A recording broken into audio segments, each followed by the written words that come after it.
तो ट्रांसफार्मर पे बेस्ड यहाँ पे क्वेश्चन दिया हुआ है, लिखा हुआ है कि प्राइमरी कॉयल में दिया हुआ है कि 100 टर्न्स हैं और ट्रांसफार्मर रेशियो दिया हुआ है 100। The input voltage of the power are 220 volt. तो चार चीजें पूछी इस क्वेश्चन में। तो सबसे पहले ट्रांसफार्मर के बारे में ये जानना जरूरी है कि वोल्टेज अपॉन वोल्टेज का ratio number of turns upon number of turns के रेशियो के एग्जैक्टली बराबर होता है और करंट के इनवर्सली प्रोपोर्शनल होता है। तो यहां से अगर हम बात करें गिवन, तो N1 दिया हुआ है, N2 निकालना है, ट्रांसफार्मर रेशियो दिया हुआ है और E की वैल्यू दी हुई है और पावर दिया हुआ है। सबसे पहला इसमें पूछा है क्वेश्चन कि नंबर ऑफ टर्न्स कितना होगा इन सेकेंडरी कॉयल।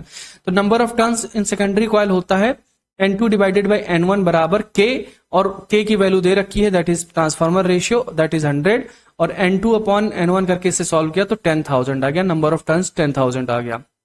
सेकेंड निकालना है the current in the primary coil, और करंट की वैल्यू, करंट होता है पावर डिवाइडेड बाई वोल्टेज, और पावर दे रखा है 1100 डिवाइडेड बाई 220 किया तो ये आया 5 एम्पियर।